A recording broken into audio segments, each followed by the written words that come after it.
En lo profundo de los valles de Virginia Occidental, donde las montañas se tragan los secretos y el tiempo transcurre de forma diferente, vive una familia que el mundo exterior ha olvidado.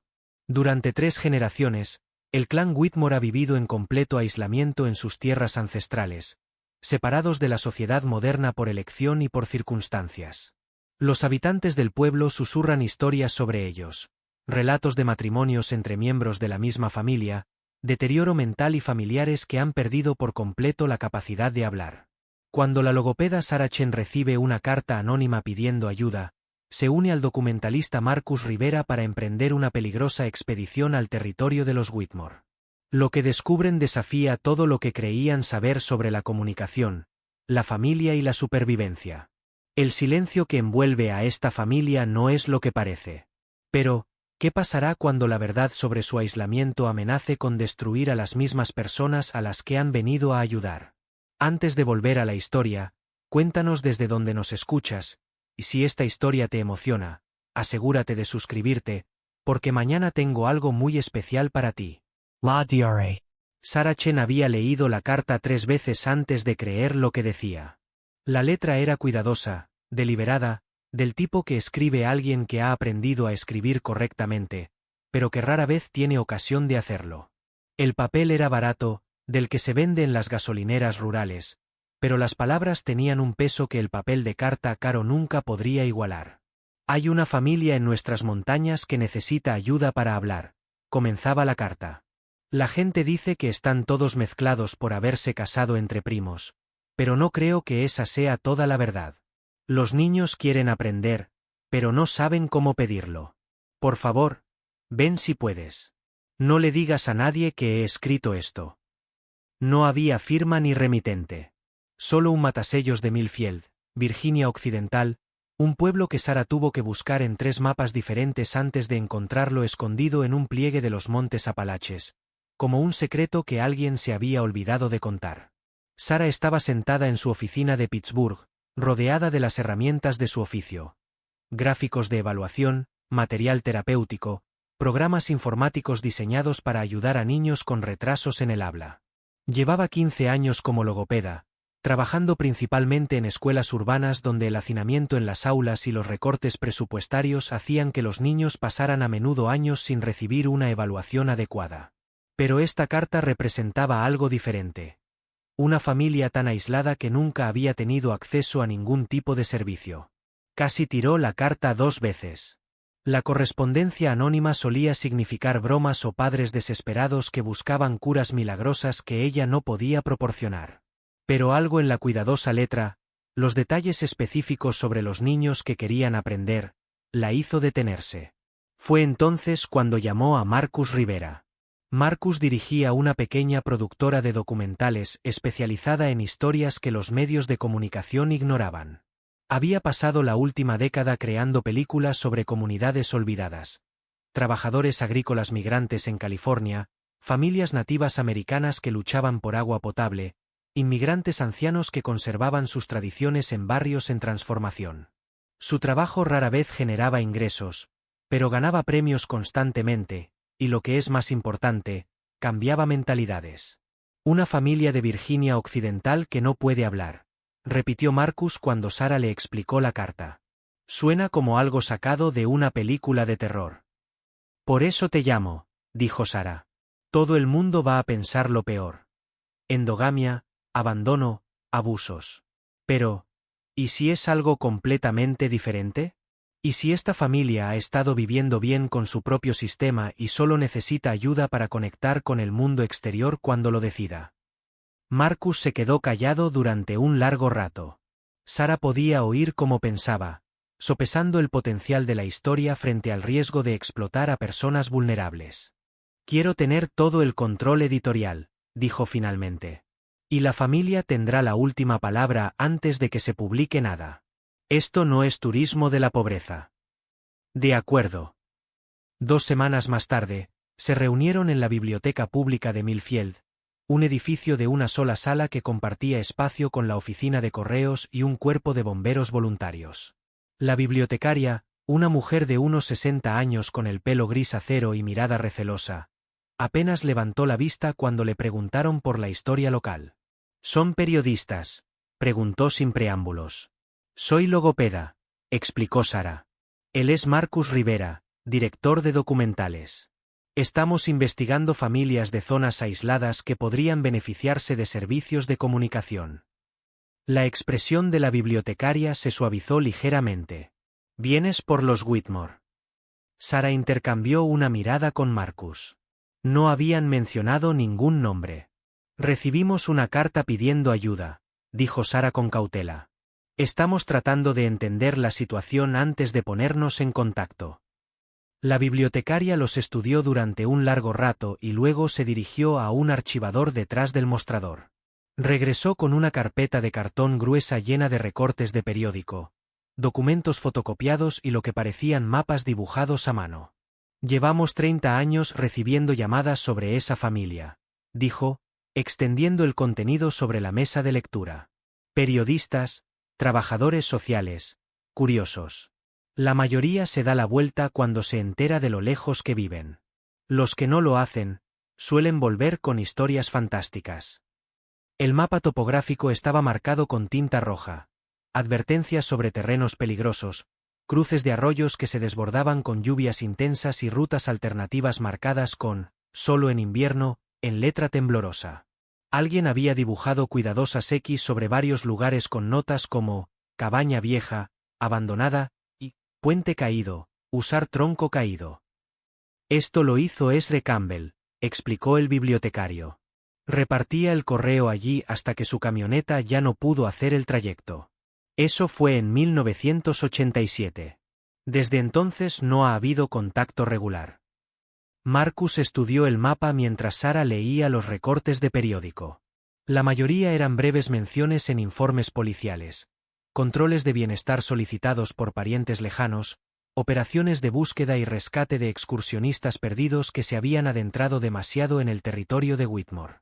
Un artículo de 1994 mencionaba a un familiar que había venido al pueblo en busca de suministros, pero que se había marchado rápidamente cuando la gente empezó a hacerle preguntas. ¿Qué dice la gente de ellos?, preguntó Sara. El bibliotecario echó un vistazo al edificio vacío y se inclinó hacia ella. La gente dice que son todos muy sencillos. Ya sabes, el aislamiento de las montañas de antaño. Se casan entre ellos porque no hay nadie más. Dicen que algunos ni siquiera saben hablar, solo gruñen y señalan como animales. Pero tú no te lo crees, dijo Marcus. No era una pregunta. Creo que a la gente le gustan las explicaciones sencillas para situaciones complicadas, respondió la bibliotecaria. Y creo que el miedo hace que la gente cuente historias que se van agrandando con cada repetición. Esa noche, en su habitación del motel, Sara y Marcus planearon su estrategia.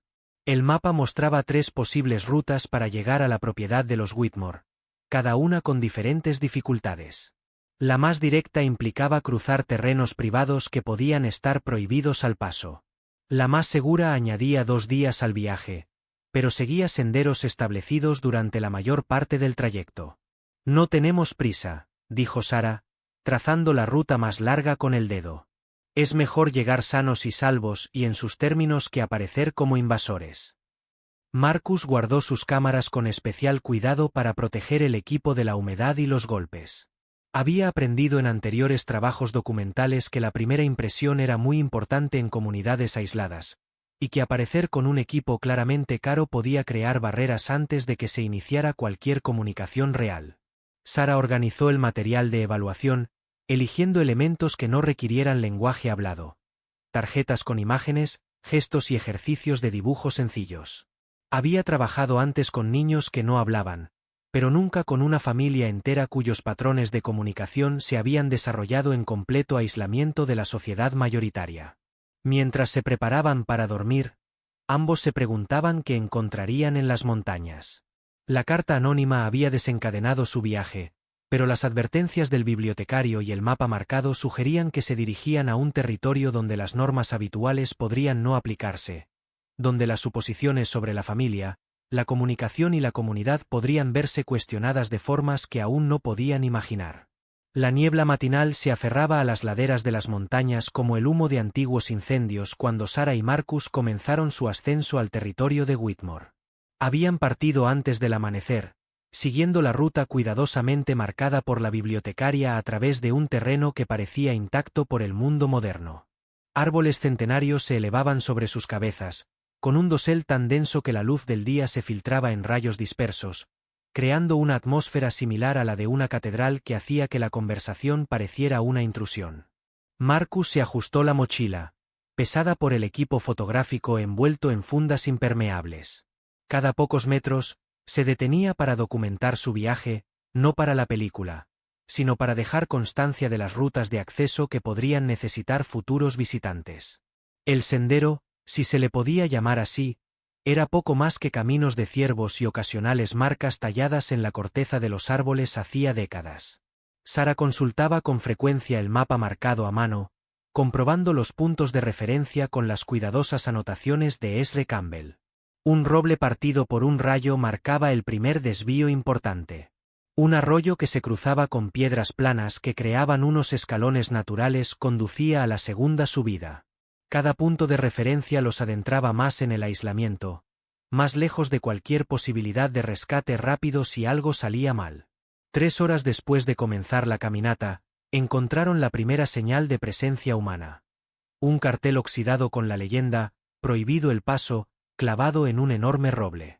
El metal estaba salpicado de agujeros de bala, algunos tan antiguos que mostraban óxido, otros de un color plateado brillante donde los disparos recientes habían atravesado la chapa. Debajo del cartel oficial, alguien había colgado un trozo de madera contrachapada con unas palabras grabadas a fuego. Propiedad privada. No entrar. Esto va por ti. Muy amigable, murmuró Marcus, filmando la advertencia desde varios ángulos. Sarah estudió los patrones de las balas. Mira cómo están agrupadas. No se trata de disparos al azar ni de vandalismo. Alguien ha estado utilizando esto como campo de tiro, y es un buen tirador. A partir de ese momento, avanzaron con más cuidado, haciendo ruido al caminar para no sorprender a nadie que pudiera estar observándolos desde el bosque circundante. El terreno se hizo más escarpado, lo que les obligó a utilizar raíces y rocas como puntos de apoyo. A Sarah le ardían las piernas por la constante escalada, pero siguió adelante, impulsada por la curiosidad profesional y el recuerdo de aquella letra cuidadosa que pedía ayuda. Al mediodía, habían llegado a un clima completamente diferente.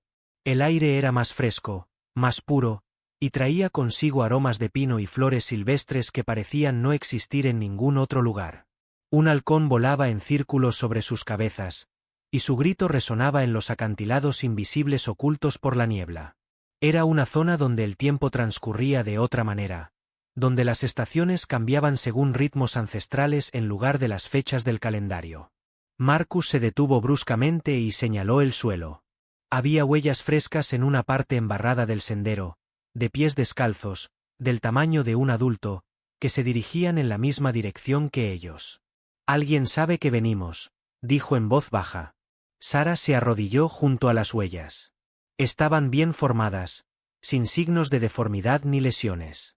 Y lo que era más importante, estaban acompañadas de huellas más pequeñas, de niños, también descalzos, que se movían a un ritmo que sugería comodidad más que huida. «No huyen de nosotros», observó. «Mira la distancia entre ellas. Caminan con normalidad, incluso despacio». El sendero continuaba ascendiendo por un terreno cada vez más salvaje.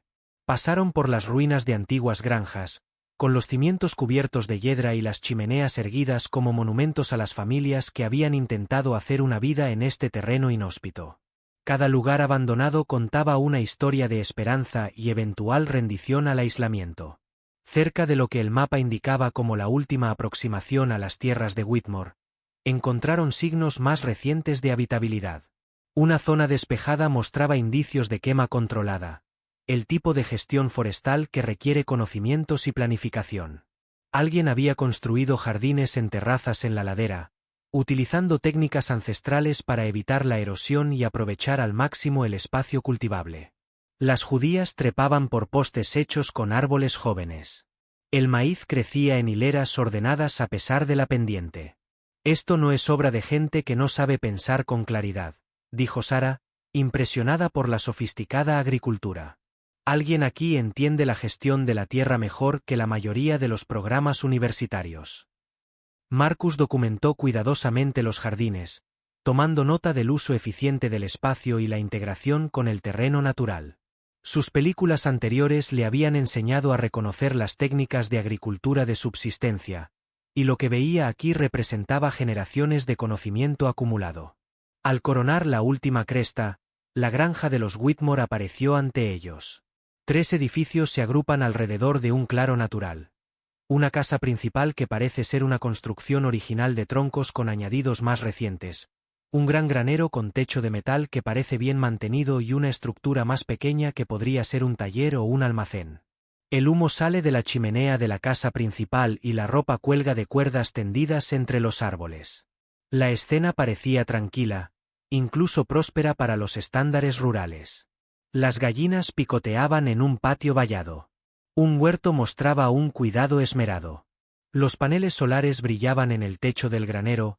No eran la instalación primitiva que esperaban, sino un sofisticado sistema que probablemente alimentaba toda la finca.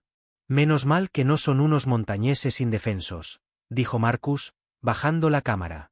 Sara observaba la granja con los prismáticos, buscando señales de la familia. Un movimiento en el huerto le llamó la atención. Una mujer trabajaba entre las plantas con movimientos eficientes y decididos. Los niños jugaban cerca de la casa y sus risas se oían claramente en el aire puro de la montaña. «Saben que estamos aquí», dijo Sara, pasándole los prismáticos a Marcus. Él ajustó el enfoque y vio lo que ella quería decir.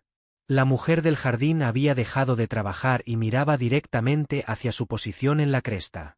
Incluso desde esa distancia, su postura sugería más conciencia que alarma.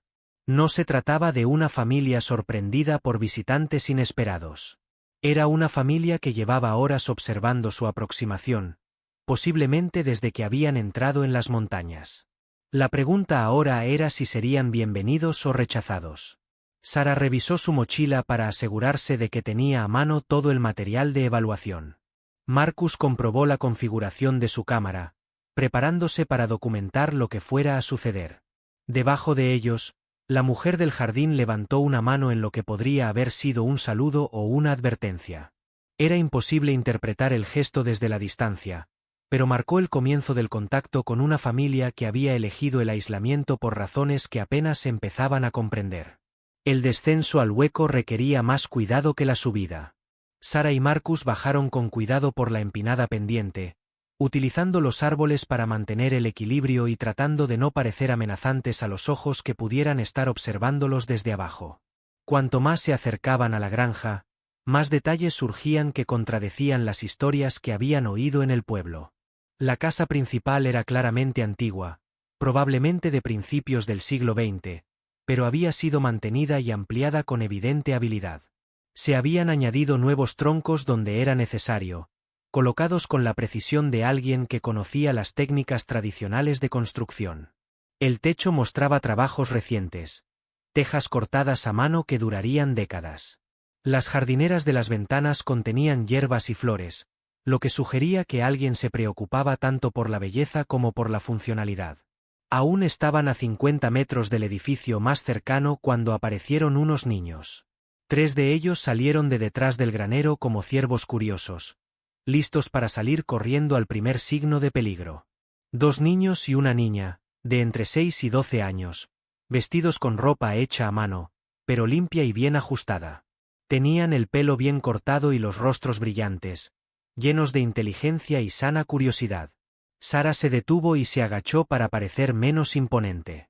Años de trabajo con niños tímidos le habían enseñado que los primeros momentos del contacto podían determinar todo lo que vendría después. El mayor, un niño de pelo rubio y ojos oscuros y serios, se colocó ligeramente delante de los más pequeños. Observó a Sara y a Marcus durante un largo rato, luego se llevó las manos a la boca y emitió un sonido claramente deliberado.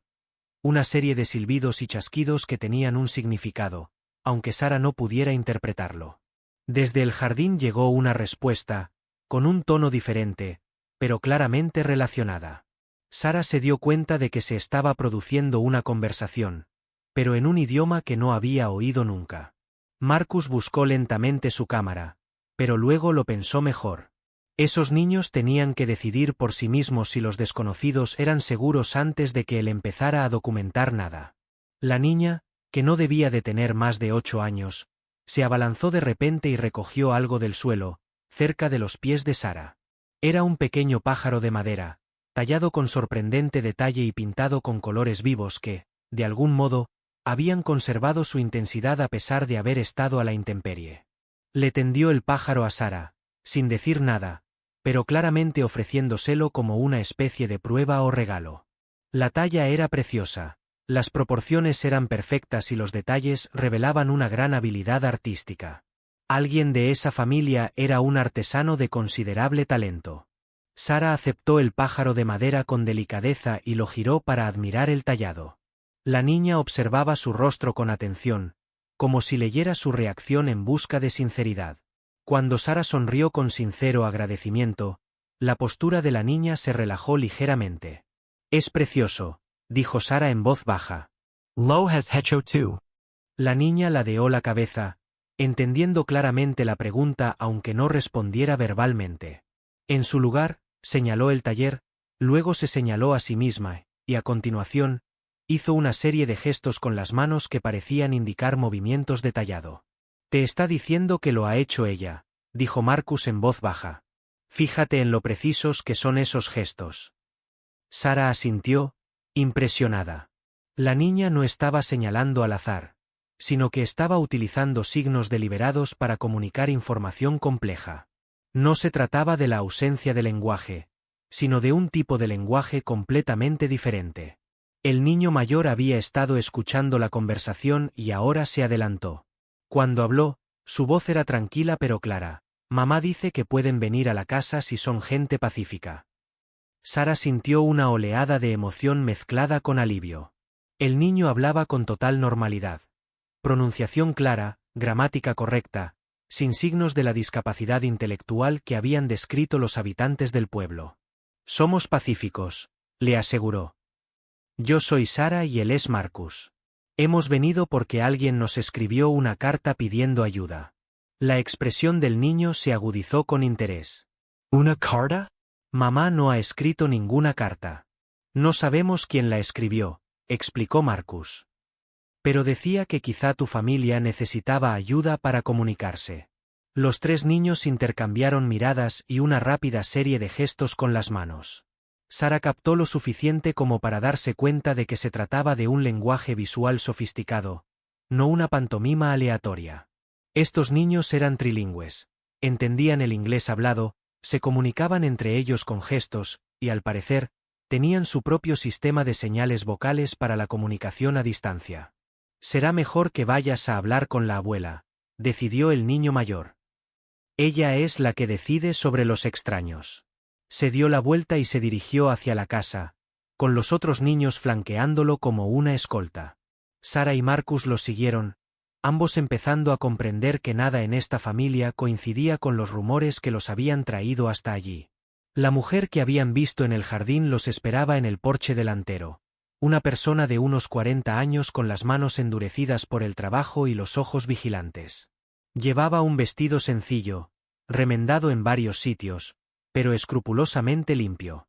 Tenía el pelo trenzado hacia atrás con un estilo práctico y se movía con la postura segura de alguien que se siente cómodo en su propio territorio.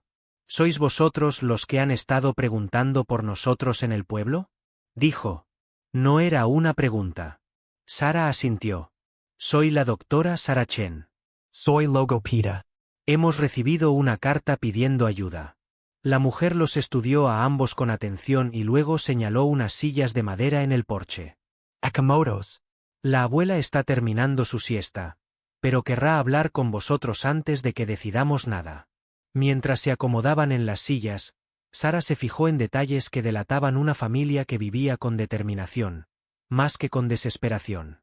En una estantería visible a través de la puerta abierta había libros, no solo manuales prácticos, sino también literatura, historia e incluso lo que parecían libros de texto.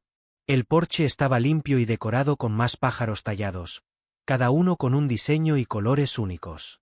Tu hija talla muy bien, dijo Sara, señalando el pájaro de madera que aún tenía en las manos. La expresión severa de la mujer se suavizó ligeramente. Jenny tiene talento para eso. Su padre le enseñó antes de morir y ella lo aprendió con facilidad. La niña, Jenny, sonrió ante el elogio, pero siguió sin hablar. Sara empezaba a sospechar que los patrones de comunicación de la familia eran más complejos e intencionados de lo que nadie desde fuera podía imaginar. La abuela Whitmore salió de la casa como si fuera el tiempo mismo, una fuerza de la naturaleza que exigía atención sin pedirla. Tendría unos 70 años, con el cabello plateado trenzado hasta la espalda y unos ojos que habían visto lo suficiente del mundo como para juzgarlo con precisión. Su vestido era sencillo pero digno, y se movía con la precisión cuidadosa de alguien que había aprendido a conservar la energía sin perder la autoridad. Así que vosotros sois los que estáis levantando sospechas sobre mi familia, dijo, acomodándose en una mecedora que, evidentemente, había sido suya durante décadas.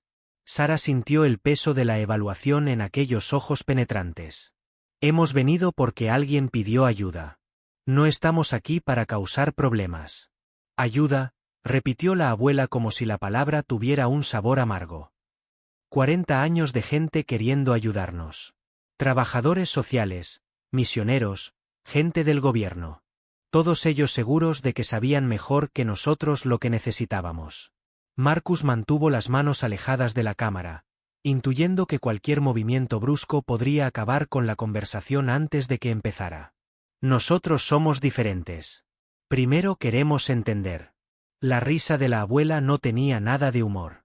Eso es lo que dicen todos, hijo. Hasta que deciden que lo estamos haciendo todo mal. Metió la mano en el bolsillo del delantal y sacó un grueso libro encuadernado en cuero agrietado. Sara se dio cuenta de que era la Biblia de la familia, pero cuando la abuela la abrió, las páginas revelaron algo más complejo que un simple texto religioso. Los márgenes estaban llenos de notas escritas a mano, y entre las páginas, había hojas sueltas que parecían ser registros familiares. Este libro contiene más verdad sobre mi familia que todo lo que oirás en el pueblo, dijo la abuela, extendiendo algunos de los papeles sobre una mesita junto a su silla. Nombres, fechas, nacimientos, muertes. Y razones. Siempre hay razones para las decisiones que tomamos. Los árboles genealógicos estaban meticulosamente conservados y mostraban 3 generaciones de Whitmore que habían vivido en esa montaña. Pero, contrariamente a las historias de endogamia, los registros mostraban matrimonios con personas de otras familias. Campbell, Johnson e incluso algunos apellidos que Sara reconocía del pueblo. El aislamiento era real, pero no total. Tu familia tiene conexiones con el mundo exterior, observó Sara, estudiando los cuidadosos registros. Tenía conexiones, corrigió la abuela. Hasta que aprendimos. Pasó a una sección de la Biblia donde se conservaba un recorte de periódico entre hojas de papel de seda. El titular decía, se intensifica la violencia de la compañía minera en las disputas por las montañas, con fecha de 1973. El artículo describía enfrentamientos armados entre empresas mineras y familias locales que se negaban a vender los derechos mineros. Mi marido Thomas aparece mencionado, dijo la abuela, señalando un párrafo cerca del final. Lo mataron a tiros cuando defendía el agua de nuestro pozo, que intentaban envenenar con sus residuos. Me dejó con 3 hijos y una elección: luchar en una guerra que no podía ganar o encontrar otra forma de proteger lo que importaba. El peso de esa decisión se cernió sobre el porche como las sombras del atardecer. Sara comenzó a comprender que el aislamiento de la familia no se debía a la ignorancia o a la endogamia, sino a una decisión calculada para sobrevivir. Los niños del pueblo empezaron a insultar a nuestros hijos, continuó la abuela. Basura de las montañas, primos que se besan, demasiado estúpidos para saber lo que es bueno. Los profesores actuaban como si nuestros hijos tuvieran una enfermedad. Así que dejamos de enviarlos a la escuela. Debió de ser muy duro, dijo Marcus con cautela. Lo duro era ver llorar a mi hija pequeña todos los días después del colegio porque los otros niños no querían jugar con ella, respondió la abuela. Lo duro era que los profesores me dijeran que mis hijos eran retrasados porque hablaban y actuaban de forma diferente a los niños del pueblo. Sacó otro documento, una carta del distrito escolar del condado, fechada en 1978, en la que se recomendaba que los niños Whitmore fueran incluidos en programas de educación especial para discapacitados mentales. El lenguaje era clínico y despectivo, y no mostraba ninguna comprensión de las diferencias culturales ni de las respuestas al trauma. Fue entonces cuando decidí que nos educaríamos nosotros mismos, dijo la abuela. Mejor que nos llamaran ignorantes que dejar que destruyeran lo que hacía especiales a mis hijos. Sara miró a la mujer sentada frente a ella, la madre de Jenny, y vio el resultado de esa decisión. Los niños eran claramente inteligentes, sanos y estaban bien cuidados. Habían desarrollado sus propios sistemas de comunicación, no porque no pudieran aprender el lenguaje estándar, sino porque se les había dado la libertad de desarrollarse de forma natural, sin correcciones y críticas constantes. Alguien de tu familia me escribió, dijo Sara. Me pidió ayuda con la comunicación. No porque haya ningún problema, sino porque alguien quiere conectar con el mundo exterior. La expresión de la abuela cambió, mostrando la primera grieta en su fachada protectora. Se trata de Rebecca. Mi nieta. Ha estado preguntando por la escuela, por lo que hay más allá de la montaña. ¿Es eso un problema? Es una elección, dijo la abuela con cautela. Y las elecciones tienen consecuencias. Hemos mantenido a esta familia a salvo durante 40 años permaneciendo invisibles. En el momento en que volvamos a establecer conexiones, nos haremos visibles. Y ser visibles significa ser vulnerables. El sol de la tarde comenzaba a filtrarse entre los árboles, proyectando largas sombras en el porche. Sara se dio cuenta de que se acercaban a un momento crucial. El momento en que la familia decidiría si confiarles su verdadera historia. Y sí, dijo Sara lentamente, ¿hubiera una forma de ayudar a Rebecca a conseguir lo que quiere sin destruir lo que han construido? ¿Y si pudiéramos crear puentes en lugar de muros? La abuela la estudió durante un largo momento y luego miró a Marcus. Te ganas la vida filmando a la gente. ¿Qué querrías filmar sobre nosotros? Marcus consideró cuidadosamente su respuesta. La verdad. Que las familias pueden crear sus propias soluciones cuando la sociedad les falla. Que hay más de una forma de vivir bien, de comunicarse, de construir una comunidad. ¿Y si esa verdad incomoda a algunas personas? Entonces tienen que sentirse incómodas, respondió Marcus. A veces así es como empieza el cambio. La abuela cerró la Biblia y recogió sus papeles, pero no se levantó para dar por terminada la conversación. En lugar de eso, se balanceó lentamente en su silla, pensativa. Rebecca está dentro ayudando con la cena, dijo finalmente. Podéis quedaros esta noche, dormir en el granero.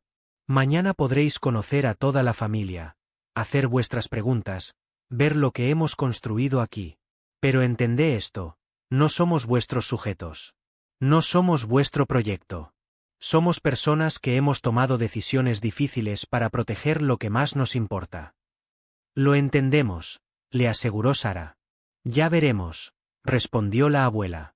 Es fácil decir que se entiende, pero es más difícil demostrarlo.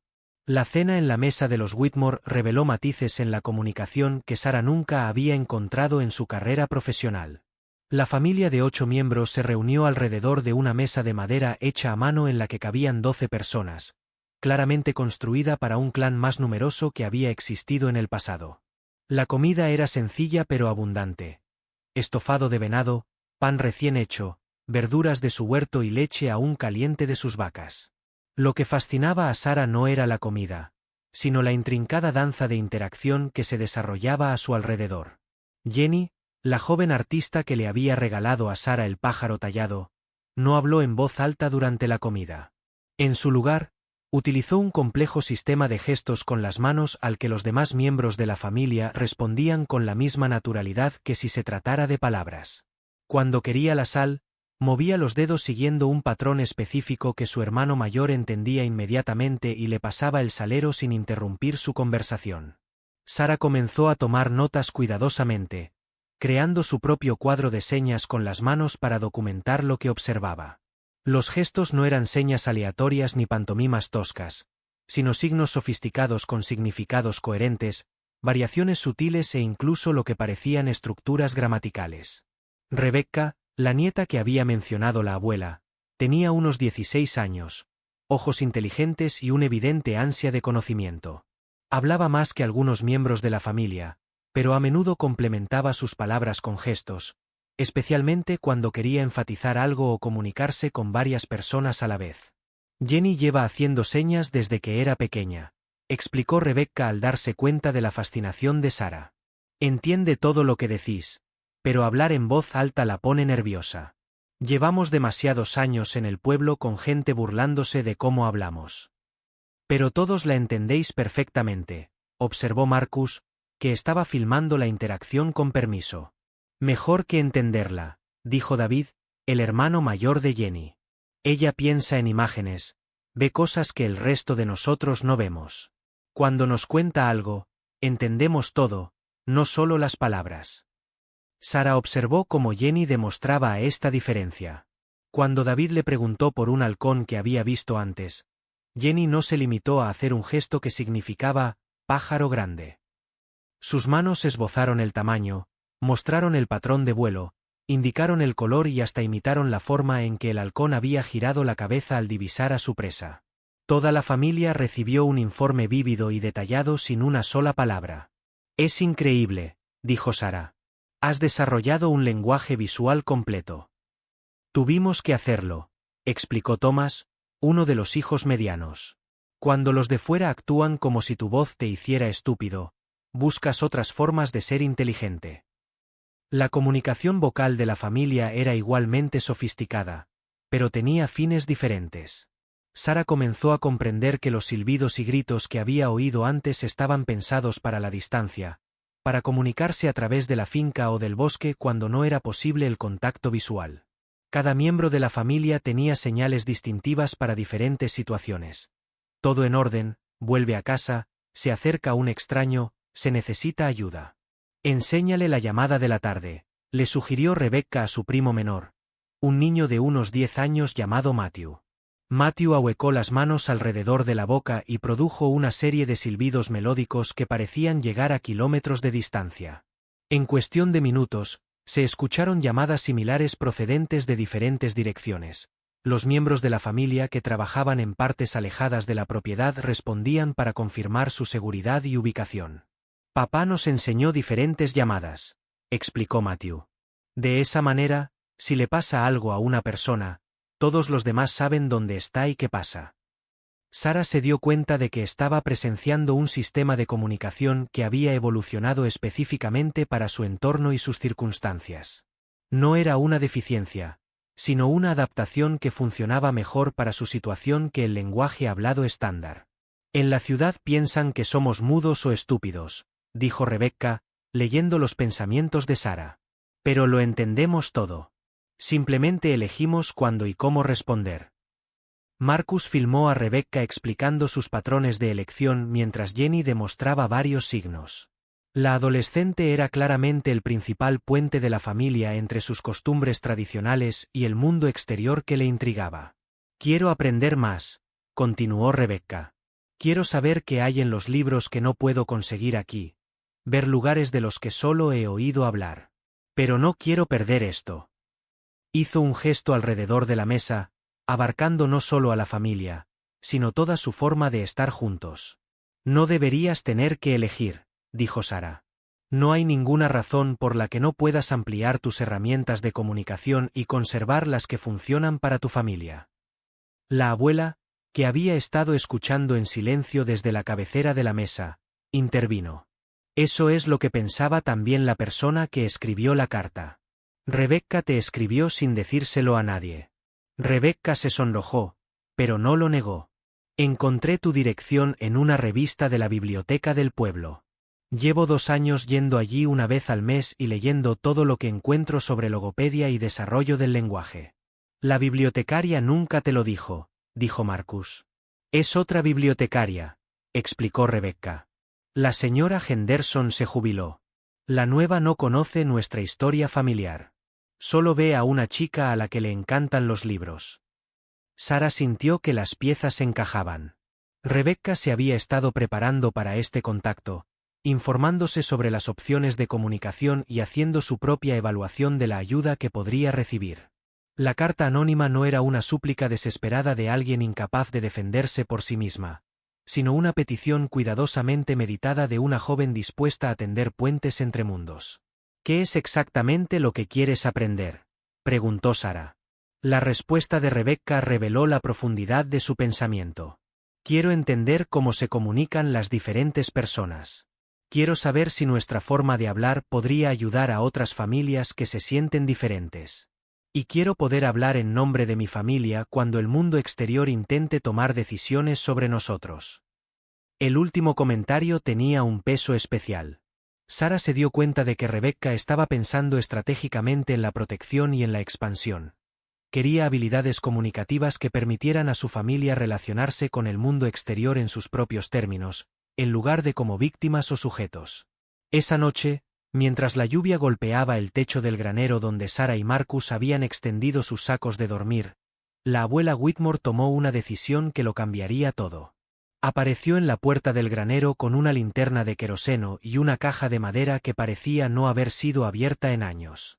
No puedo dormir con extraños en la propiedad, dijo a modo de explicación, aunque su tono sugería que algo más profundo la preocupaba.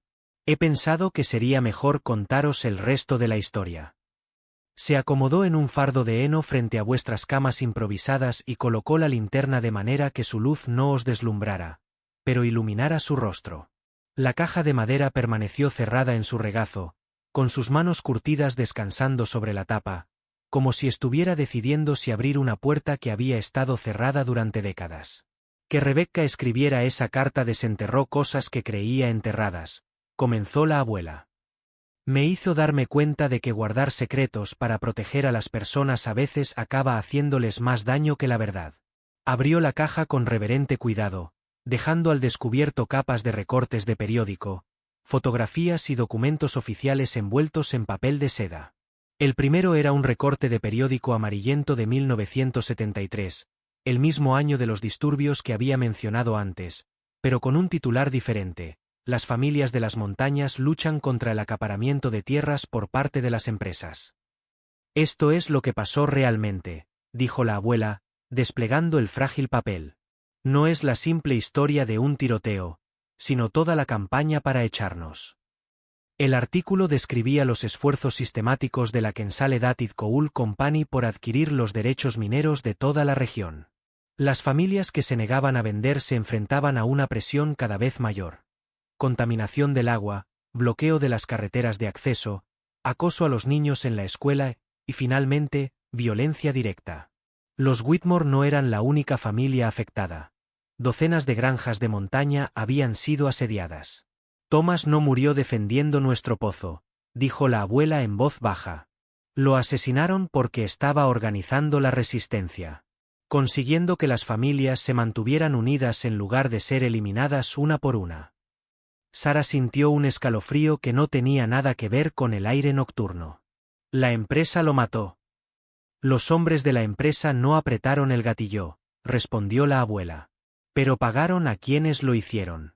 Hicieron que pareciera una disputa entre familias de la montaña en lugar de un asesinato corporativo. Sacó una fotografía que dejó a Sara sin aliento. En ella aparecía Thomas Whitmore, joven, fuerte, claramente inteligente, de pie junto a un grupo de hombres de las montañas delante de lo que parecía ser una sala de reuniones. Llevaban sus mejores ropas y tenían expresiones serias, como personas dispuestas a luchar por algo importante. Después de la muerte de Thomas, las demás familias se rindieron, continuó la abuela. Vendieron sus propiedades, se mudaron o simplemente desaparecieron. Nosotros fuimos los únicos que quedamos, y de repente, tuvimos que tomar una decisión. Seguir luchando una guerra que no podíamos ganar o volvernos invisibles. Marcus se inclinó hacia adelante, comprendiendo las implicaciones. Les hiciste creer que erais exactamente lo que ellos querían que fuerais. Inofensivos, aislados, sin importancia. Gente sencilla de la montaña, Demasiado estúpida para organizarse, confirmó la abuela. Dejamos que la gente creyera que éramos incestuosos e ignorantes, y dejaron de vernos como una amenaza. Dejaron de intentar echarnos porque ya no les estorbábamos. Otro documento de la caja explicaba la estrategia con más claridad. Era una carta escrita por Thomas, aparentemente poco antes de su muerte, en la que esbozaba un plan para la supervivencia de la familia. Si la resistencia organizada fracasaba, se retirarían a un camuflaje protector. Mantendrían sus tierras aparentando no suponer una amenaza para los intereses de nadie. Thomas sabía que quizá no sobreviviría, dijo la abuela, con la voz cargada de un antiguo dolor. Esta carta era su plan B. Me decía exactamente cómo mantener a salvo a la familia si ocurría lo peor. El plan era brillante en su simplicidad. Dejar de enviar a los niños a la escuela, donde podían ser vigilados o influenciados. Desarrollar sistemas autosuficientes para no tener que depender de servicios externos. Y lo más importante, cultivar una reputación que hiciera que la gente los descartara por irrelevantes en lugar de verlos como obstáculos para el desarrollo. Los sistemas de comunicación que has visto esta noche, explicó la abuela, comenzaron como medidas de seguridad. Señales visuales para poder coordinarnos sin que nos escucharan. Llamadas vocales que para los extraños sonaban como ruidos de animales. Enseñamos a los niños a ser cautelosos con los desconocidos, a revelar lo menos posible. Sara se dio cuenta del alcance de lo que estaba presenciando. Tu familia no desarrolló una comunicación alternativa por el aislamiento. La desarrollasteis como forma de resistencia. Supervivencia, corrigió la abuela. Pero supongo que es lo mismo. Sacó el último objeto de la caja, un recorte de periódico más reciente, de hacía solo 3 años. El titular decía: Kensaledatic Coul anuncia un nuevo proyecto de desarrollo en la montaña. Han vuelto, dijo la abuela con sencillez. Otro nombre, pero la misma empresa. Están comprando terrenos para construir un complejo turístico de lujo donde los ricos puedan experimentar la auténtica vida en la montaña. Nuestra propiedad está justo en medio de la zona que quieren adquirir. El recorte incluía un mapa que mostraba el proyecto de desarrollo. La finca de los Whitmore se encontraba en el centro de cientos de acres marcados para su adquisición. Sara entendió entonces por qué la abuela había sospechado tanto de la visita. Los desconocidos que hacían preguntas sobre la familia podían ser exploradores de otra empresa que quería quedarse con sus tierras. Rebecca no sabe nada de esto, continuó la abuela. Ella cree que solo somos gente anticuada que ha decidido vivir de otra manera. Pero su deseo de conectar con el mundo exterior llega en el peor momento posible. Marcus estudió el mapa del proyecto a la luz de la linterna. Si volvéis a ser visibles, si la gente se da cuenta de lo competente y organizada que es realmente vuestra familia, os convertiréis en una amenaza para sus planes. O nos convertiremos en la prueba de que las familias de las montañas no pueden ser descartadas por ignorantes, dijo la abuela. En cualquier caso, perderemos la protección que nos ha dado el silencio. La lluvia seguía cayendo, golpeando el techo del granero como dedos impacientes. Sara sintió el peso de la responsabilidad sobre sus hombros. Había venido aquí pensando que estaba ayudando a una familia con problemas de comunicación. En cambio, se había topado con una situación en la que una ayuda equivocada podría destruir a las mismas personas a las que quería ayudar. ¿Qué quieres que hagamos?, preguntó finalmente.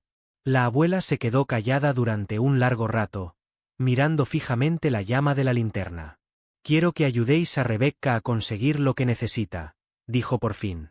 Pero también quiero que entendáis lo que eso puede costarnos a todos.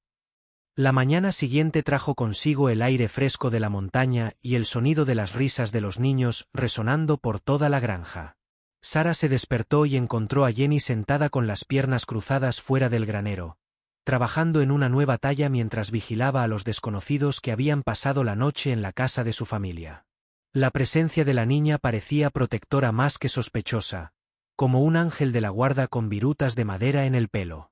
Después de un desayuno de huevos frescos y galletas que rivalizaban con cualquier cosa que Sara hubiera comido en la ciudad, Rebecca se acercó con algo escondido a la espalda. Su expresión mezclaba emoción y nerviosismo, La mirada de alguien a punto de compartir un secreto preciado. Quiero enseñarte algo, dijo Rebecca, sacando un libro hecho a mano, encuadernado con cuerda y cubierto con una tela teñida de un azul intenso con lo que parecían materiales naturales.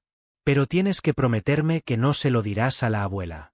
Ella cree que algunas historias son demasiado peligrosas para conservarlas.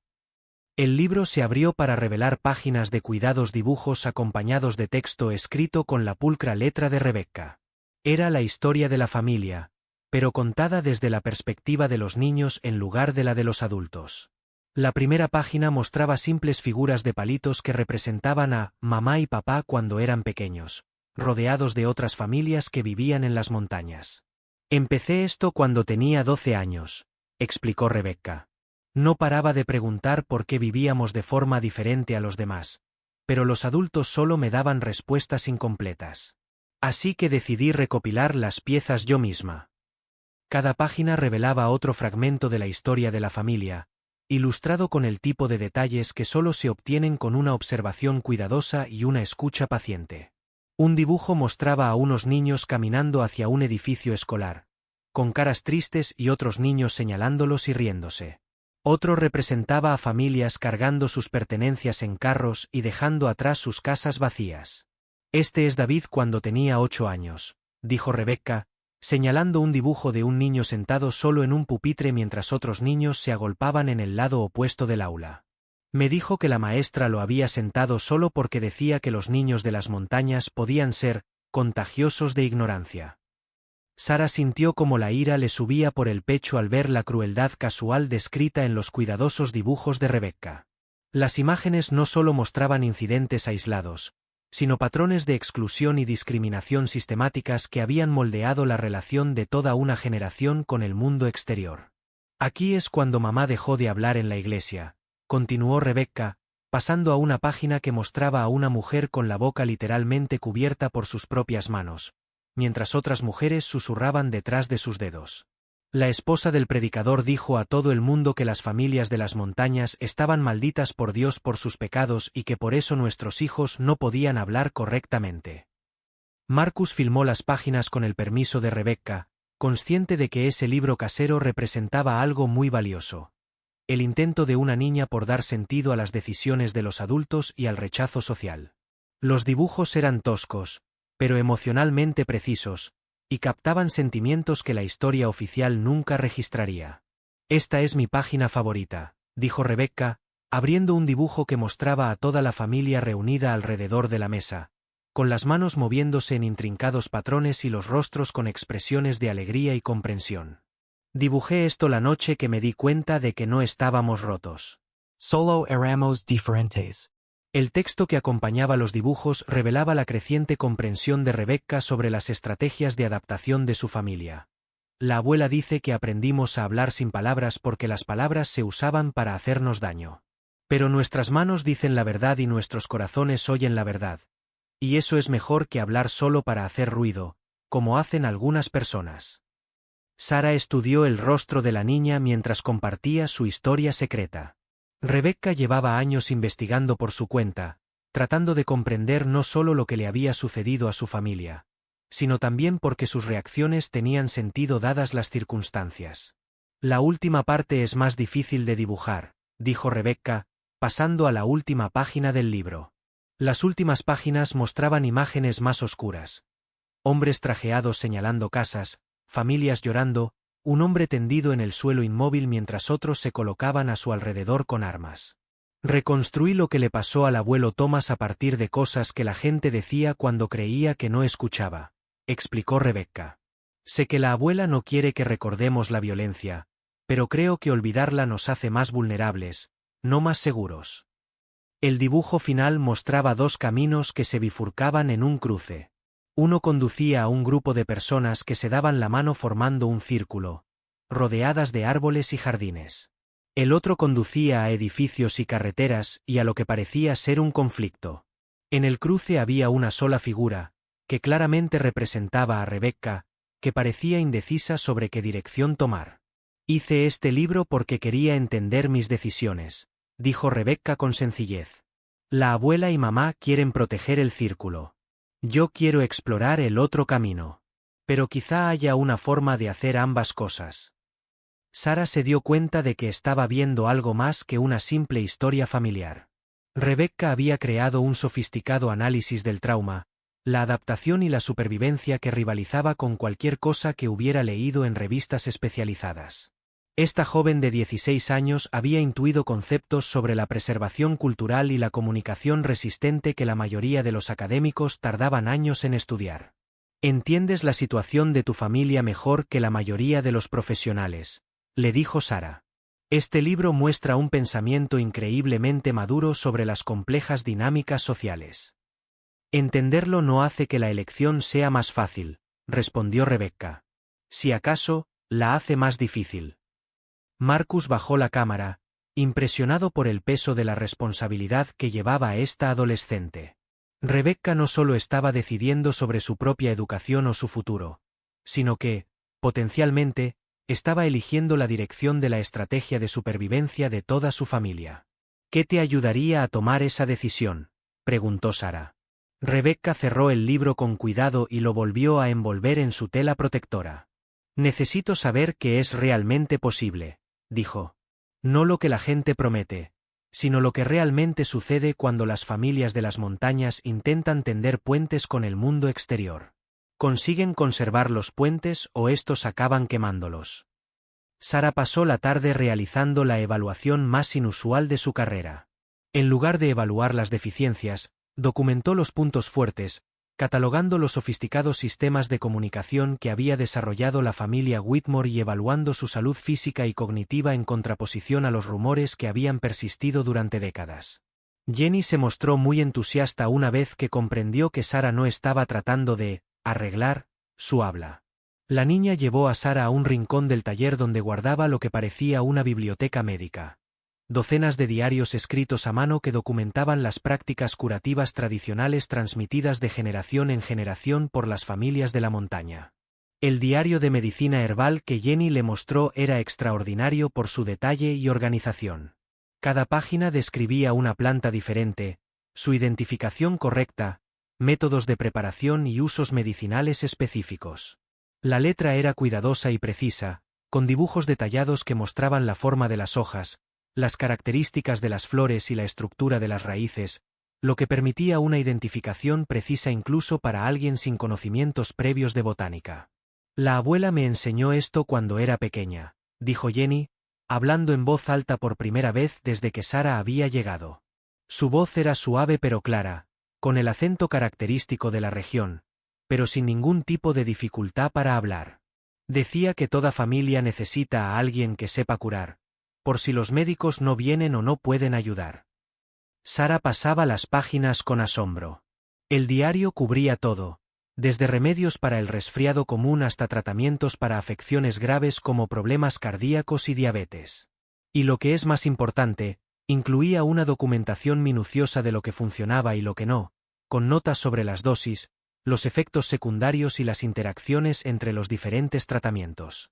Esto representa décadas de conocimientos acumulados, le dijo Sara a Jenny. Las facultades de medicina estarían fascinadas por el enfoque sistemático que ha adoptado tu familia con respecto a la medicina tradicional. No sé nada de facultades de medicina, respondió Jenny. Pero sé que funciona. Nos mantuvo sanos cuando no podíamos ir al médico del pueblo. Marcus filmó a Jenny mientras mostraba cómo preparaba varios remedios, tomando nota de las medidas precisas y la cuidadosa atención al detalle que dedicaba a cada proceso. No se trataba de medicina popular basada en supersticiones, sino de prácticas curativas basadas en la evidencia, desarrolladas a través de una cuidadosa observación y documentación. ¿Por qué no hablas más a menudo?, le preguntó Sara mientras Jenny trabajaba en sus preparativos. Jenny reflexionó sobre la pregunta mientras molía raíces secas hasta convertirlas en polvo. Cuando era pequeña, hablaba todo el tiempo. Pero la gente del pueblo actuaba como si mi voz fuera incorrecta. Demasiado lenta, demasiado diferente. Se burlaban de cómo decía las cosas. Así que aprendí a escuchar más y a hablar menos. Pero lo entiendes todo perfectamente. Siempre lo he hecho, confirmó Jenny. Entender nunca ha sido un problema. El problema era que los demás decidían que mi forma diferente de hablar significaba que era tonta. Sara se dio cuenta de que estaba presenciando una forma de mutismo selectivo que no tenía nada que ver con la incapacidad y sí con la autoprotección. Jenny había tomado la decisión racional de evitar la comunicación verbal con los extraños después de sufrir juicios y burlas. ¿Y con tu familia? La familia es diferente, dijo Jenny, iluminándose el rostro. Ellos escuchan lo que quiero decir, no solo cómo suena. De todos modos, a veces las manos dicen las cosas mejor que la voz. Para demostrarlo, Jenny le mostró a Sara cómo se comunicaba con sus familiares utilizando gestos para transmitirles información médica compleja. Cuando quería indicar un remedio para la fiebre, sus manos no solo señalaban el frasco adecuado, sino que mostraban el método de preparación, la dosis correcta e incluso el tiempo que tardaría en hacer efecto. Es increíble, dijo Sara, mientras documentaba el sistema gestual en sus notas. Has desarrollado un lenguaje visual específico para la comunicación médica. Tuve que hacerlo, respondió Jenny con pragmatismo. Cuando alguien está enfermo, no se puede perder tiempo con confusiones o errores. A medida que avanzaba la tarde, Sara realizó evaluaciones informales de los demás miembros de la familia. David, el adolescente que había hablado con ellas en primer lugar, demostró una comprensión lectora muy superior a la de su nivel escolar utilizando libros que había adquirido por diversos medios a lo largo de los años. Los niños más pequeños mostraron una gran habilidad para las matemáticas, desarrollada a través de aplicaciones prácticas como el cálculo del rendimiento del huerto y la gestión del ganado. Lo más significativo era que ninguno de los miembros de la familia mostraba signos de la discapacidad intelectual que los habitantes del pueblo habían supuesto. Sus diferencias de comunicación eran adaptaciones culturales, no limitaciones cognitivas. Tengo que preguntarte algo, le dijo Sara a Jenny mientras organizaban los diarios médicos. La gente del pueblo dice que tu familia tiene problemas de salud debido a los matrimonios entre parientes. ¿Es cierto? La expresión de Jenny se endureció ligeramente. La gente del pueblo dice muchas cosas. La mayoría son falsas. Llevó a Sara a otro diario, en el que se documentaban los registros de salud de la familia con el mismo cuidado por los detalles que en los preparados medicinales. Los registros mostraban los problemas de salud típicos de la montaña, lesiones ocasionales por el trabajo físico, enfermedades estacionales, un caso de diabetes que se estaba controlando con éxito mediante dieta y tratamientos a base de hierbas. Lo anotamos todo, explicó Jenny. La abuela dice que el conocimiento previene los problemas mejor que la ignorancia.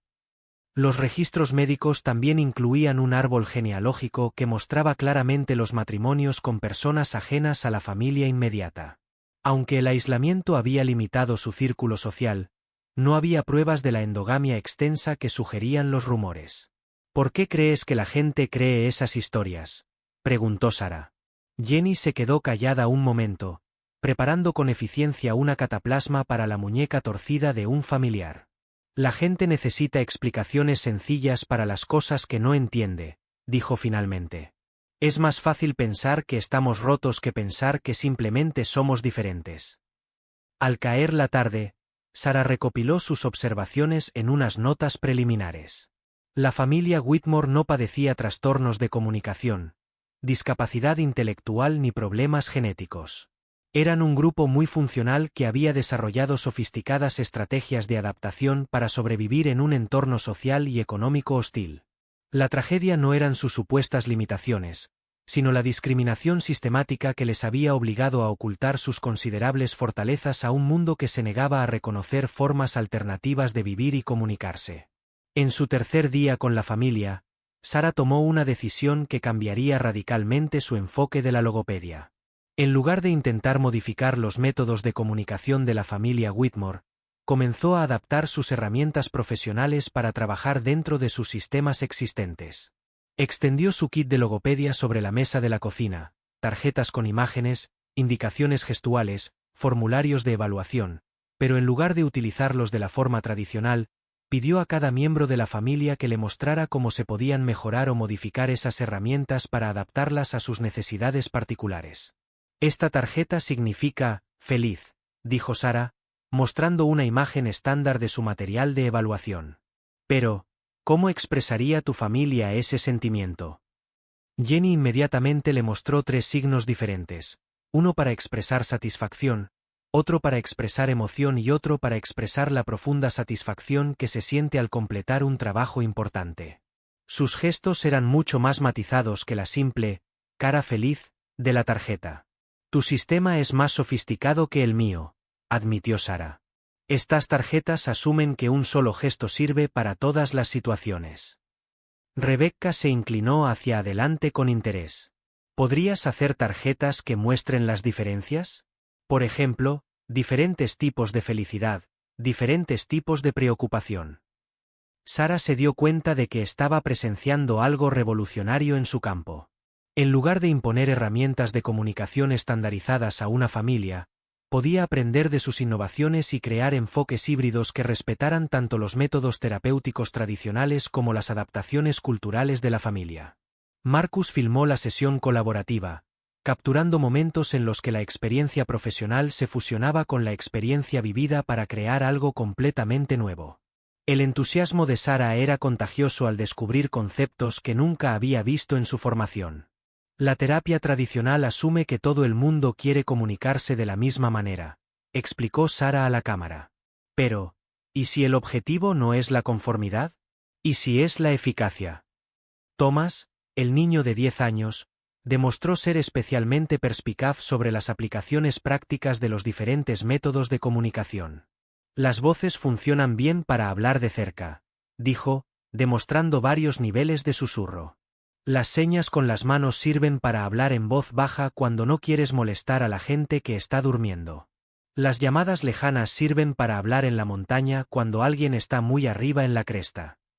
Sara documentó estas diferencias en sus notas, dándose cuenta de que la familia había desarrollado un sistema de comunicación integral que abordaba los retos ambientales que la mayoría de los enfoques terapéuticos nunca habían tenido en cuenta. No solo se habían adaptado a su aislamiento, sino que habían optimizado su comunicación para su situación vital específica. Quiero probar algo, dijo Sara, sacando un dispositivo de grabación de voz que había traído con fines de evaluación. ¿Estarías dispuesto a grabar algunos de los métodos de comunicación de tu familia? No para cambiarlos, sino para conservarlos y quizá compartirlos con otras familias que puedan beneficiarse de ellos. La abuela, que había estado observando la sesión desde su mecedora, habló por primera vez. ¿Compartirlos cómo? Con otras familias que viven en situaciones de aislamiento, familias de militares en el extranjero, familias de zonas rurales sin buenos servicios, familias de inmigrantes que intentan mantener su comunicación cultural mientras aprenden inglés, explicó Sara. Vuestras técnicas podrían ayudar a personas que se sienten atrapadas entre dos mundos. Los ojos de Rebecca se iluminaron al comprenderlo. ¿Quieres decir que nuestra forma de hablar podría ayudar a otras personas en lugar de ser algo que tenemos que ocultar? Exactamente. Habéis desarrollado soluciones a los retos de la comunicación que podrían beneficiar a muchas comunidades diferentes. La familia intercambió miradas, manteniendo una de sus conversaciones silenciosas a través de gestos y expresiones. Sara observó el juego de opiniones y preocupaciones que se reflejaba en sus rostros mientras sopesaban los posibles beneficios frente a los riesgos de exponerse. Finalmente, la abuela asintió. Enséñanos cómo funciona esta grabación. Lo que siguió fue una de las sesiones de documentación más notables de la carrera de Sara. Cada miembro de la familia demostró sus especialidades en comunicación mientras explicaba el razonamiento detrás de sus métodos. Jenny mostró su sistema de gestos médicos y explicó cómo la comunicación visual evitaba malentendidos peligrosos al manejar medicamentos a base de plantas. David demostró las llamadas de larga distancia y sus variaciones para diferentes tipos de mensajes. Lo más impactante fue que grabaron una conversación familiar en la que todos sus métodos de comunicación se combinaban a la perfección. Uno comenzaba una idea con palabras, otro miembro de la familia añadía detalles mediante gestos, un tercero enfatizaba con sonidos vocales y todo el intercambio fluía como una compleja composición musical. Así es como se ve la comunicación multilingüe natural, dijo Sara a su dispositivo de grabación. No son personas que luchan por utilizar un método u otro, sino personas que se mueven con fluidez entre diferentes sistemas de comunicación según lo requiere la situación. Marcus capturó la reacción de Rebecca mientras escuchaba la reproducción de la conversación grabada de su familia. La expresión de la adolescente mostraba un orgullo incipiente mezclado con posibilidades. Por primera vez, escuchaba la singularidad de su familia como una fortaleza en lugar de una limitación. «Parecemos inteligentes», dijo con asombro. «Como personas que han descubierto algo en lugar de personas que no han sido capaces de descubrir nada». «Sois inteligentes», confirmó Sarah. «Habéis resuelto problemas de comunicación con los que los terapeutas profesionales siguen luchando». A medida que avanzaba la sesión de grabación, Sarah se dio cuenta de que estaba aprendiendo más de lo que enseñaba. El enfoque de la familia Whitmore hacia la comunicación desafiaba los supuestos fundamentales de su campo sobre el desarrollo normal, la intervención adecuada y los resultados satisfactorios. «Quiero quedarme más tiempo», le dijo Sarah a la abuela esa noche mientras organizaban las grabaciones del día. «No para dar terapia, sino para documentar vuestros métodos adecuadamente. Esto podría cambiar nuestra forma de pensar sobre las diferencias en la comunicación». La abuela la miró atentamente. «¿Y qué nos pasará cuando la gente empiece a prestar atención a lo que hemos descubierto?». Era la pregunta que definiría todo lo que vendría después. Si compartir las innovaciones de la familia les empoderaría o les expondría a los mismos peligros que su aislamiento había sido diseñado para evitar. La respuesta a la pregunta de la abuela llegó 4 días después en forma de un hombre con un traje caro que subía por el sendero de la montaña con evidente dificultad y considerable determinación. Marcus lo vio primero a través del visor de su cámara mientras filmaba las rutinas matutinas de la familia, y la visión le heló la sangre. «Tenemos compañía», le dijo Marcus en voz baja a Sarah, que estaba trabajando con Rebecca en técnicas de documentación. «Y no viene de visita». El desconocido era alto, delgado y se movía con la confianza calculada de alguien acostumbrado a salirse con la suya mediante la persistencia más que con el encanto. Su maletín parecía fuera de lugar en el entorno montañoso, y sus zapatos de ciudad ya mostraban los efectos del terreno accidentado. Pero siguió subiendo, comparando un dispositivo GPS con lo que parecía ser un mapa topográfico. La abuela salió de la casa y observó a la figura que se acercaba con la misma intensidad con la que identificaría a un animal potencialmente peligroso. Su expresión se volvió sombría al reconocerlo. «Harold Brennan», dijo sin dirigirse a nadie en particular. «Debí saber que acabaría apareciendo». «¿Lo conoces?», preguntó Sarah. «Lo conozco de nombre. Es el abogado que se encarga de la adquisición de propiedades para empresas promotoras. Oí su nombre cuando otras familias empezaron a recibir presiones para vender. Los sistemas de comunicación de la familia se activaron de inmediato. David hizo un silbido específico que hizo que los niños más pequeños acudieran corriendo desde diferentes partes de la propiedad. Jenny utilizó una serie de señales con las manos que Sarah ya reconocía como instrucciones para que la familia reuniera las pertenencias importantes y se preparara para posibles problemas. En cuestión de minutos, todos estaban localizados y situados en lugares desde donde podían retirarse rápidamente si era necesario. Harold Brennan llegó al claro y se detuvo para recuperar el aliento, evidentemente poco preparado para el esfuerzo físico que supone caminar por la montaña. Se alisó el pelo, se ajustó la corbata y se acercó a la casa con la sonrisa forzada de alguien a punto de dar una noticia desagradable disfrazada de buena suerte. «Señora Whitmore», llamó, aparentemente reconociendo a la abuela como la autoridad de la familia. Soy Harold Brennan, de Brennan Associates. Represento a Consolidated Resort Development. Me gustaría hablarte de una oportunidad emocionante para tu familia. No, no es eso, respondió la abuela con calma. Quieres hablar de quitarnos nuestras tierras para que tu empresa pueda urbanizarlas. No finjamos que se trata de una oportunidad para nosotros. La sonrisa de Brennan se tambaleó ligeramente, pero se recuperó rápidamente y abrió su maletín. De él sacó una gruesa carpeta con documentos legales y lo que parecían ser planos arquitectónicos de un complejo turístico de lujo. Entiendo tu escepticismo, dijo, extendiendo los papeles sobre la barandilla del porche. Las relaciones entre las empresas promotoras y las familias de las montañas no siempre se han gestionado con la sensibilidad adecuada. Pero los tiempos han cambiado, y también lo han hecho nuestros métodos. Los planos arquitectónicos mostraban un complejo turístico muy elaborado con cabañas de lujo, un campo de golf, instalaciones de spa y servicios recreativos que transformarían toda la región. La propiedad de los Whitmore se encontraba en el centro del complejo, marcada como el emplazamiento del edificio principal y el centro de conferencias. Estamos dispuestos a ofrecer a tu familia una indemnización sustancial, continuó Brennan, sacando documentos legales con cantidades en dólares que hicieron que Sara abriera los ojos como platos. Suficiente para que os mudéis al lugar que elijáis y viváis cómodamente el resto de vuestras vidas. ¿Y si decidimos quedarnos aquí?, preguntó la abuela.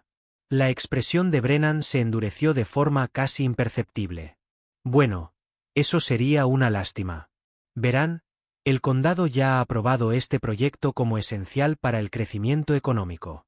Se ha autorizado el procedimiento de expropiación si fuera necesario, aunque preferiríamos llegar a un acuerdo amistoso. Marcus había estado filmando toda la conversación y ahora se adelantó con la cámara aún grabando. ¿Expropiación para un complejo turístico privado? Eso parece un abuso de la autoridad pública para beneficio privado. ¿Y tú quién eres?, preguntó Brennan, con un tono que sugería que ya sospechaba que la respuesta no le gustaría. Marcus Rivera, documentalista. Estoy aquí documentando los sistemas de comunicación únicos de esta familia y sus prácticas de vida sostenible. La expresión del abogado se transformó en algo parecido a la alarma. ¿Documental? ¿Qué tipo de documental? Sara se unió a la conversación, intuyendo una oportunidad. Soy la doctora Sarah Chen, logopeda. He estado estudiando los extraordinarios métodos de comunicación adaptativa de esta familia. Sus técnicas podrían revolucionar los enfoques terapéuticos para comunidades aisladas. Brennan miró entre la cámara, los materiales de documentación esparcidos por el porche y la familia reunida protectora alrededor de la abuela. Sara casi podía ver cómo recalculaba la situación. No sabía que los medios de comunicación estuvieran interesados en esta propiedad, dijo con cautela. No lo estaban, intervino Rebecca, hablando por primera vez. Hasta ahora. Pero si nuestra familia se ve obligada a defender su hogar, quizás sea hora de que la gente sepa la verdad sobre quiénes somos realmente. Las palabras de la adolescente tuvieron un peso que sorprendió a todos, incluida su propia familia. Básicamente, estaba declarando el fin de la invisibilidad protectora que los había mantenido a salvo durante décadas. Brennan recogió rápidamente sus papeles, claramente incómodo con el rumbo que había tomado la conversación. Creo que puede haber algunos malentendidos. Quizás deberíamos programar una reunión más formal para discutir los intereses de todos. Nuestros intereses son muy sencillos, dijo la abuela. Queremos que nos dejen vivir en paz en nuestra tierra. Todo lo demás son tonterías. Después de que Brennan se marchara, prometiendo estar en contacto pronto, la familia celebró un consejo de emergencia en el porche delantero. Los documentos legales que había dejado dejaban claro que la amenaza era real e inmediata. El proceso judicial podría comenzar en cuestión de semanas si la familia no aceptaba la oferta de acuerdo. Esto es lo que me temía, dijo la abuela, estudiando los documentos de expropiación. En cuanto empezamos a llamar la atención, nos convertimos en un obstáculo que hay que eliminar o en una curiosidad que hay que explotar. Pero también nos convertimos en personas con voz, replicó Rebecca. Personas que pueden contar su propia historia en lugar de dejar que otros la cuenten por ellas. Sara se dio cuenta de que habían llegado al punto crítico que Rebecca había dibujado al final de su libro ilustrado, la encrucijada en la que la familia tendría que elegir entre seguir escondiéndose o resistir activamente. La diferencia era que ahora tenían aliados y documentación que podían ayudarles a defenderse. La pregunta era si sería suficiente. El avance llegó de una fuente inesperada. Esa noche, mientras la familia se reunía para cenar tras la visita de Brennan, Jenny tomó una decisión que sorprendió a todos. Comenzó a hablar en voz alta como no lo había hecho desde niña, dirigiéndose a Sara y Marcus directamente con palabras en lugar de gestos. «Quiero grabar algo», anunció con voz clara y decidida. Algo que muestre quiénes somos realmente. Sara preparó rápidamente su dispositivo de grabación de voz, consciente de la importancia del momento. Marcus colocó su cámara para capturar el rostro de Jenny mientras hablaba, sabiendo que esto representaba un cambio fundamental en la relación de la familia con el mundo exterior. Me llamo Jennifer Marie Whitmore, comenzó Jenny, hablando directamente al dispositivo de grabación. Tengo 19 años y puedo hablar perfectamente cuando quiero. No he hablado mucho con personas ajenas a la familia porque 40 años de experiencia le han enseñado a mi familia que nuestras voces se utilizan en nuestra contra. Sus palabras eran claras, articuladas y transmitían la autoridad tranquila que proviene de una profunda convicción. No era el discurso vacilante de alguien con dificultades para comunicarse, sino el testimonio mesurado de alguien que había elegido el silencio como protección y ahora elegía la voz como resistencia. La gente del pueblo piensa que somos estúpidos porque vivimos de forma diferente, continuó Jenny. Creen que no sabemos hablar correctamente porque no hablamos como ellos. Pero hemos desarrollado nuestras propias formas de comunicarnos porque las suyas se utilizaban para hacernos daño. Mientras hablaba, Jenny demostró la complejidad de los sistemas de comunicación de su familia. Mostró cómo podían coordinar tareas complejas mediante gestos, compartir información detallada a través de símbolos visuales y mantener el contacto a larga distancia mediante señales vocales que los forasteros confundían con sonidos de animales. No estamos rotos, dijo Jenny, con la voz cada vez más firme. Estamos adaptados. Somos supervivientes. Y estamos cansados de fingir ser menos de lo que somos para que los demás se sientan cómodos. Rebecca escuchaba con lágrimas en los ojos, oyendo a su prima mayor expresar con palabras los sentimientos que ella había luchado por plasmar en su libro secreto de dibujos. La adolescente se acercó y tomó la mano de Jenny, añadiendo su propia voz a la grabación. Me llamo Rebecca Lynn Whitmore y yo escribí la carta que trajo aquí al Dr. Chen y al señor Rivera, dijo. No la escribí porque necesitáramos que nos arreglaran. Lo escribí porque quería tender puentes entre nuestra forma de vida y el mundo fuera de estas montañas. Las dos jóvenes hablaron por turnos, creando un testimonio que revelaba la sofisticación de las estrategias de adaptación de su familia y que desafiaba todas las suposiciones que los forasteros habían hecho sobre sus capacidades. Entendemos todo lo que sucede a nuestro alrededor, continuó Rebecca. Leemos los periódicos cuando podemos conseguirlos. Escuchamos la radio. Sabemos del desarrollo del complejo turístico, sabemos de la expropiación y conocemos las estrategias legales que utilizan las empresas para quitarles la tierra a las familias que no pueden defenderse. Marcus ajustó el ángulo de la cámara para capturar a las dos jóvenes mientras hablaban, consciente de que estaba presenciando un momento crucial no solo para esta familia, sino también para su documental. Esta no era la historia que esperaba contar cuando subió a la montaña 5 días atrás. Jenny sacó un cuaderno que Sara no había visto antes, lleno de observaciones sobre el mundo exterior que revelaban la profundidad de la comprensión de la familia sobre su situación. Llevamos meses observando a la gente del complejo turístico, dijo Jenny, leyendo sus cuidadas notas. Empezaron a comprar tierras en el valle hace 2 años. Han estado difundiendo historias sobre las familias de la montaña para justificar más fácilmente la expropiación de nuestras propiedades. Hacen creer a la gente que somos demasiado ignorantes para utilizar la tierra adecuadamente.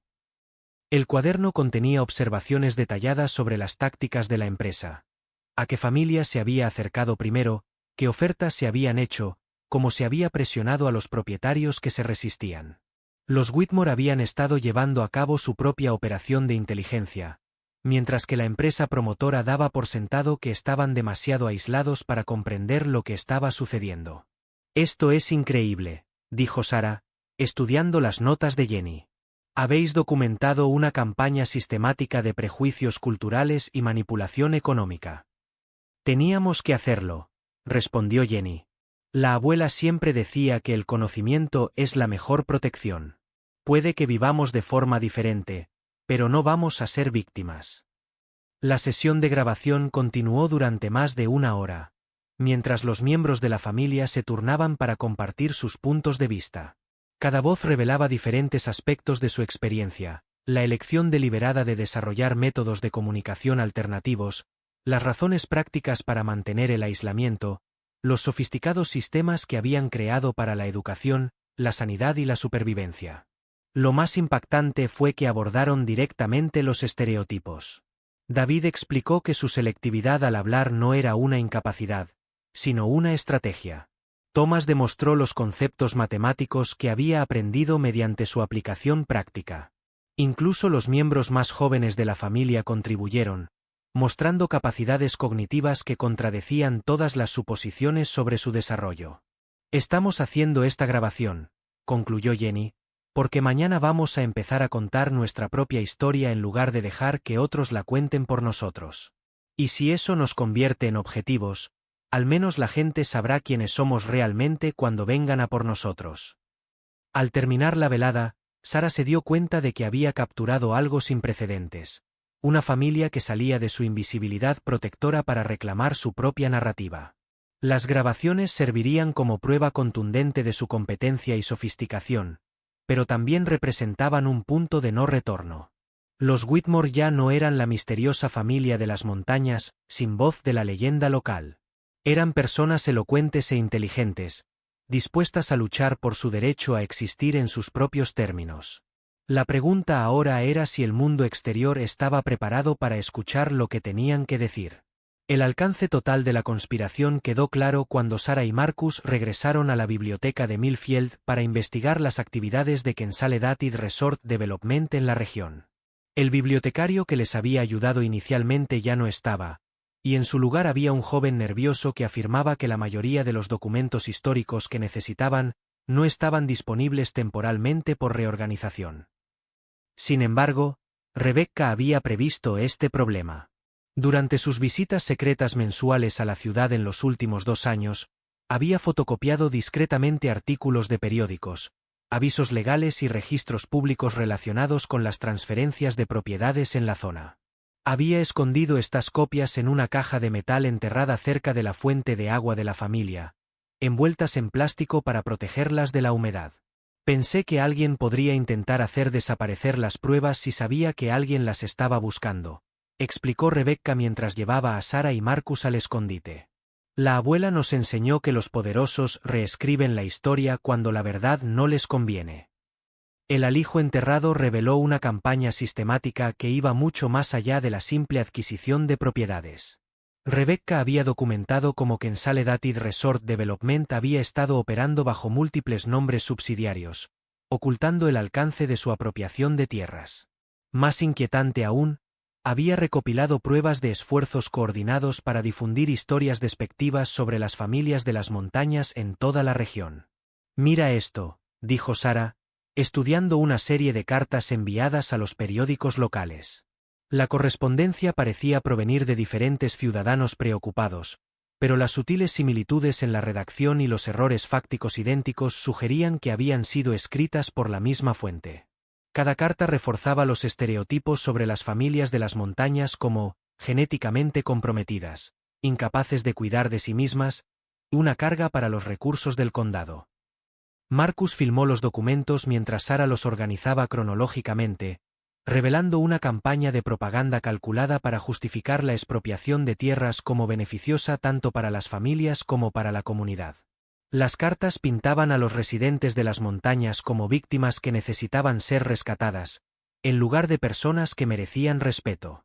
Han estado fabricando el consentimiento, observó Marcus, haciendo creer al público que expulsar a las familias de las montañas es humanitario en lugar de explotador.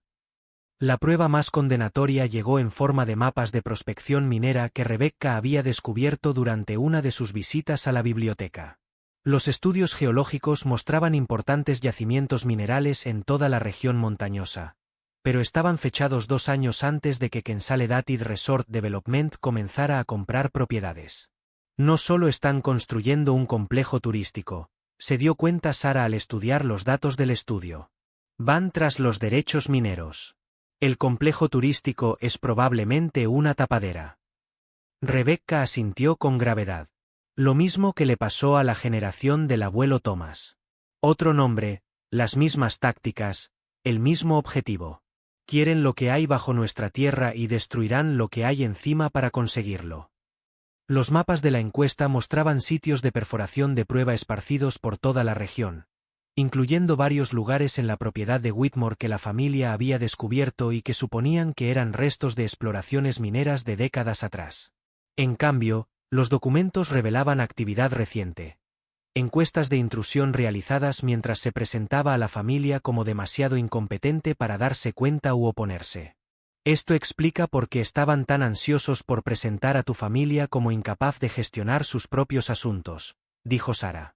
Si pueden demostrar que las familias de las montañas son incapaces de tomar decisiones informadas sobre sus propiedades, pueden justificar el desalojo forzoso como una medida de protección en lugar de un robo. Marcus siguió filmando mientras Sarah y Rebecca organizaban las pruebas en una cronología coherente.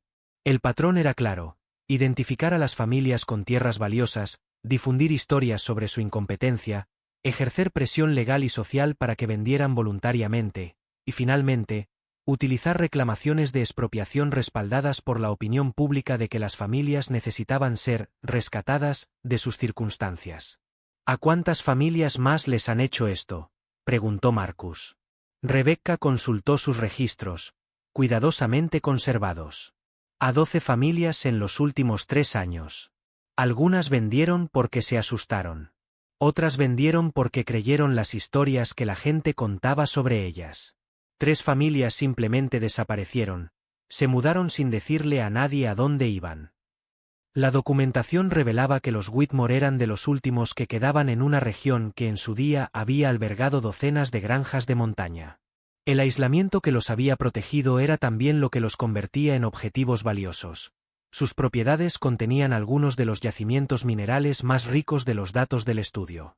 Cometieron un error, dijo Rebecca, señalando un mapa topográfico que mostraba los lugares de perforación marcados con coordenadas GPS. Estos sitios de prueba están en nuestra propiedad, pero nunca dimos permiso para realizar estudios. Eso es allanamiento, y demuestra que han estado mintiendo sobre cuando se interesaron por primera vez en nuestra tierra. Sarah sintió una oleada de esperanza mezclada con ira. Esta prueba podría detenerlos. Si podemos demostrar que han estado realizando estudios ilegales, y al mismo tiempo, difundiendo propaganda para justificar la confiscación de tierras, podemos desenmascarar toda la operación. Demostrarlo y sobrevivir a la prueba son cosas diferentes, respondió Rebecca con seriedad. El abuelo Thomas también tenía pruebas. Mira lo que le pasó. El peso de la historia se cernió sobre ellos mientras terminaban de documentar el alijo de pruebas de Rebecca. Ahora tenían la información necesaria para luchar contra Consolidated Resort Development, pero también eran conscientes de los riesgos que conllevaba la oposición. Mientras se preparaban para regresar a la granja, Marcus tomó una decisión que lo cambiaría todo. Vamos a necesitar ayuda, dijo. Esto es más grande que una familia defendiendo su tierra. Se trata de fraude corporativo, allanamiento y discriminación sistemática. Necesitamos abogados, periodistas y activistas especializados en luchar contra este tipo de abusos. ¿Te refieres a hacerlo público?, dijo Sarah. Me refiero a declarar la guerra, respondió Marcus. Pero esta vez, las familias de la montaña no lucharán solas. La división dentro de la familia se hizo evidente esa noche, cuando se reunieron para discutir la propuesta de Marcus de hacer pública su lucha. 3 generaciones se sentaron alrededor de la mesa de la cocina, cada una viendo la crisis a través del prisma de sus propias experiencias y sueños, y por primera vez desde que Sarah y Marcus habían llegado, el frente unido de la familia comenzó a resquebrajarse. La abuela se mantuvo cautelosa, con sus manos arrugadas sobre los mapas mineros, como si de algún modo pudiera contener la amenaza que representaban. Llevamos 40 años a salvo gracias a que hemos pasado desapercibidos, dijo en voz baja. En cuanto empecemos a hacer ruido, nos convertiremos en un objetivo. Thomas pensó que podía luchar contra ellos y ganar. Mira dónde le ha llevado eso. Pero Rebecca llevaba más tiempo preparándose para este momento de lo que nadie imaginaba. De debajo del colchón, sacó una solicitud para la universidad en la que había estado trabajando en secreto durante meses, rellenándola durante sus visitas clandestinas a la biblioteca del pueblo. La solicitud era para un programa universitario de estudios apalaches y estaba casi completa.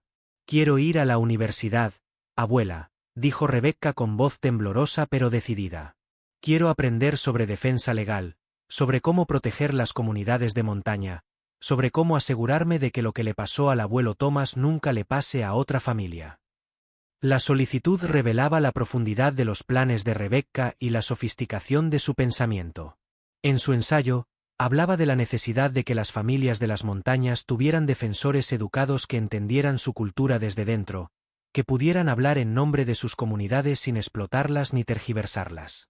«¿Quieres dejarnos?», dijo la abuela, con palabras que reflejaban décadas de pérdidas acumuladas. «Quiero salvarnos», respondió Rebecca. «Pero no puedo hacerlo si no entiendo cómo funciona el mundo exterior. No puedo luchar contra su sistema legal si no lo conozco». Jenny apoyaba el sueño de su prima, pero desde una perspectiva diferente. «Rebecca debería irse», dijo en voz baja. «Pero algunas de nosotras tenemos que quedarnos. Alguien tiene que conservar el conocimiento, mantener la tierra, preservar lo que nos hace ser quienes somos». Los patrones de comunicación de la familia cambiaron a medida que las emociones se intensificaban. En lugar de la habitual mezcla fluida de gestos y palabras, las conversaciones se fragmentaron y los miembros de la familia recurrieron a sus métodos de comunicación preferidos cuando se sentían abrumados o incomprendidos. David, que ahora tenía 17 años y se acercaba a su propia encrucijada, expresó las preocupaciones de su generación. ¿Y si luchamos y lo perdemos todo? ¿Y si nos escondemos y lo perdemos todo de todos modos? Al menos, si luchamos, podemos elegir cómo perder. Los niños más pequeños escuchaban con los ojos muy abiertos mientras los adultos luchaban por tomar decisiones que determinarían el futuro de la familia. Thomas, de 10 años, finalmente habló con la claridad que a veces da la inocencia. «¿Por qué no podemos hacer ambas cosas?», preguntó. «Algunos se quedan y protegen la casa de la montaña, y otros se van a aprender a protegerla mejor». Sara observaba a la familia luchar con decisiones que no tenían respuestas perfectas. Cada opción conllevaba riesgos, y cada miembro de la familia se vería afectado de manera diferente por cualquier decisión que tomaran colectivamente. Marcus había estado filmando la discusión, pero ahora bajó la cámara, reconociendo que se trataba de un momento familiar privado que merecía respeto en lugar de ser documentado. «Quizás deberíamos daros tiempo para hablarlo sin extraños presentes», sugirió. «No», respondió Rebecca con firmeza. «Ahora tú también formas parte de esto. Tu documental, la investigación del Dr. Chen. Todo eso podría marcar la diferencia entre el éxito y el fracaso si decidimos luchar». La abuela estudió la solicitud para la universidad con la misma atención que había prestado a los mapas de la prospección minera, leyendo el ensayo de Rebecca sobre la defensa de la comunidad montañesa con creciente comprensión. «Llevas mucho tiempo planeando esto», observó. «Desde que tenía 14 años y comprendí por primera vez lo que le había pasado realmente al abuelo Thomas», confirmó Rebecca. «Me encanta nuestra vida aquí, abuela. Me encanta nuestra familia, nuestra tierra, nuestra forma de estar juntos. Pero amar algo significa estar dispuesto a luchar por ello, incluso si eso implica correr riesgos». La conversación se prolongó hasta bien entrada la noche, y los miembros de la familia compartieron los miedos, las esperanzas y las perspectivas que se habían ido acumulando durante años. Sara comenzó a comprender que la crisis con la empresa promotora no había hecho más que poner de manifiesto las tensiones existentes. Tensiones entre la conservación y el progreso, entre la seguridad y las oportunidades, entre diferentes visiones de lo que significaba la supervivencia para las comunidades de montaña. «Si Rebecca va a la universidad», dijo Jenny finalmente, «necesita saber que siempre puede volver a casa, que seguirá habiendo un hogar al que volver. Y si se queda», añadió David, «tiene que saber que no nos rendimos solo porque nos quedamos aquí, que estamos luchando a nuestra manera». La abuela se quedó callada durante un largo rato, estudiando los rostros de sus familiares alrededor de la mesa. Finalmente, habló con la autoridad de alguien que había guiado a la familia a través de décadas de decisiones difíciles. «Rebecca irá a la universidad», decidió. «Jenny se quedará y me ayudará a conservar lo que hemos construido aquí. David podrá decidir por sí mismo cuando llegue el momento». Y todos lucharemos juntos contra la empresa constructora, cada uno a su manera. La decisión tenía mucho peso porque representaba un compromiso en lugar de una división, una forma de que la familia creciera y se adaptara sin abandonar sus valores fundamentales ni su compromiso mutuo. La solicitud de Rebecca para la universidad se convertiría en un símbolo de esperanza en lugar de abandono, una prueba de que las familias de las montañas podían relacionarse con el mundo exterior en sus propios términos, en lugar de como víctimas o sujetos de las decisiones de otras personas.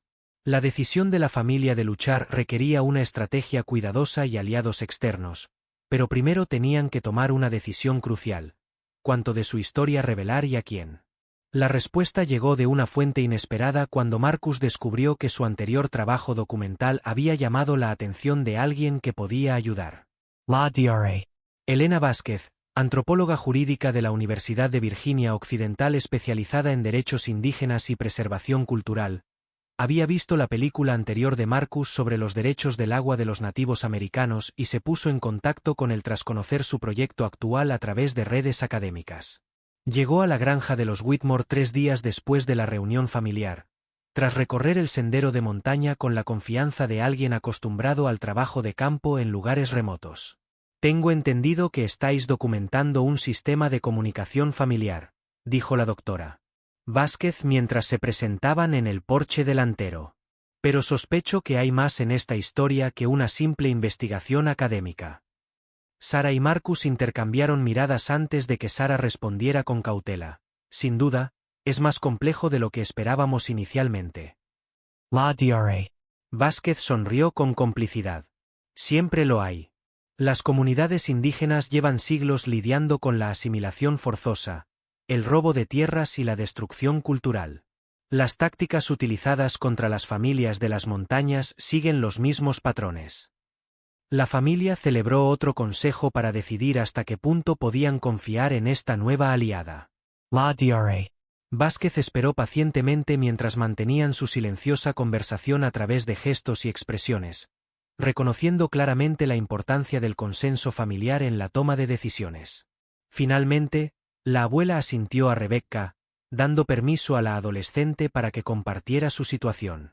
Rebecca le entregó a la doctora Vázquez una carpeta cuidadosamente preparada que contenía copias de los mapas de la prospección minera, las cartas de propaganda y la documentación de la campaña de presión sistemática contra las familias de las montañas.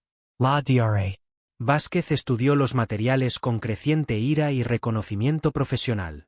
«Esto es un genocidio cultural de libro», dijo sin rodeos. «Están utilizando las mismas estrategias que se utilizaron contra las comunidades tribales a lo largo de la historia de Estados Unidos. Presentar la cultura objetivo como disfuncional, afirmar que la intervención es por su propio bien y luego apoderarse de los recursos con el pretexto del progreso». Sacó su ordenador portátil y comenzó a mostrar a la familia ejemplos de casos similares en todo el país. Comunidades indígenas que luchaban contra la construcción de oleoductos, familias rurales que se resistían a las operaciones de fracking, comunidades de inmigrantes que defendían sus barrios contra proyectos de gentrificación. «La buena noticia», continuó la doctora Vázquez, «es que estas tácticas son cada vez más difíciles de utilizar con éxito. Existe un marco legal cada vez más amplio para proteger las comunidades culturales y el uso tradicional de la tierra. La mala noticia es que las empresas se han vuelto más sofisticadas a la hora de ocultar sus verdaderos motivos». Trabajando juntos, desarrollaron una estrategia integral que pondría al descubierto el engaño de Consolidated Resort Development y protegería el derecho a la privacidad y la autodeterminación de la familia Whitmore. El plan se centró en un comunicado de prensa cuidadosamente redactado que el Dr. Vázquez les ayudaría a preparar. Un documento que controlaría la narrativa antes de que la empresa pudiera dar su propia versión de los hechos. «La clave», explicó el Dr. Vázquez, «es enmarcar esto como un fraude empresarial y una destrucción medioambiental, en lugar de una simple disputa por la propiedad. Hacemos hincapié en las encuestas ilegales, la campaña de propaganda falsa y la amenaza a un conocimiento cultural irreemplazable». Sara aportó su evaluación profesional de los sistemas de comunicación de la familia, proporcionando pruebas que contradecían todos los estereotipos que había promovido la empresa promotora. Marcus ofreció sus imágenes documentales como prueba visual de la competencia y sofisticación de la familia. Lo más importante es que Rebecca se encargó de redactar el comunicado de prensa, asegurándose de que la voz de la familia siguiera siendo el centro de su propia historia. Su redacción era clara, objetiva y contundente, el trabajo de alguien que comprendía tanto los valores de su familia como las expectativas del mundo exterior. Somos la familia Whitmore, comenzaba el comunicado de prensa. Durante 3 generaciones, hemos conservado nuestras tierras ancestrales en las montañas de Virginia Occidental mediante prácticas sostenibles, conocimientos tradicionales y sistemas de comunicación adaptables desarrollados en respuesta a la discriminación cultural. No somos las víctimas indefensas y sin voz que Consolidated Resort Development ha retratado en su campaña para justificar la expropiación de nuestras propiedades por dominio eminente. El documento continuaba detallando las actividades ilegales de prospección de la empresa, su campaña de propaganda contra las familias de las montañas y las afirmaciones fraudulentas sobre la competencia de la familia. Incluía extractos de las evaluaciones profesionales de Sarah y enlaces al documental de Marcus, que proporcionaban pruebas irrefutables de la inteligencia y la capacidad de la familia. Exigimos el cese inmediato de todos los procedimientos de expropiación, concluía el comunicado de prensa. Exigimos que se investiguen las actividades ilegales de Consolidated Resort Development en nuestra propiedad. Y exigimos que se reconozca vuestro derecho a vivir según vuestros propios valores culturales sin la interferencia de aquellos que se. Deep in the hollows of West Virginia, where the mountains swallow secrets and time moves differently, lives a family that the outside world has forgotten. For 3 generations, the Whitmore clan has existed in complete isolation on their ancestral land, cut off from modern society by choice and circumstance. Local townspeople whisper stories about them. Tales of intermarriage, mental decline, and family members who have lost the ability to speak entirely. When speech therapist Dr. Sarah Chun receives an anonymous letter pleading for help, she partners with documentary filmmaker Marcus Rivera to make the treacherous hike into Whitmore territory. What they discover challenges everything they thought they knew about communication, family, and survival. The silence that shrouds this family isn't what it seems. But what happens when the truth about their isolation threatens to destroy the very people they came to help?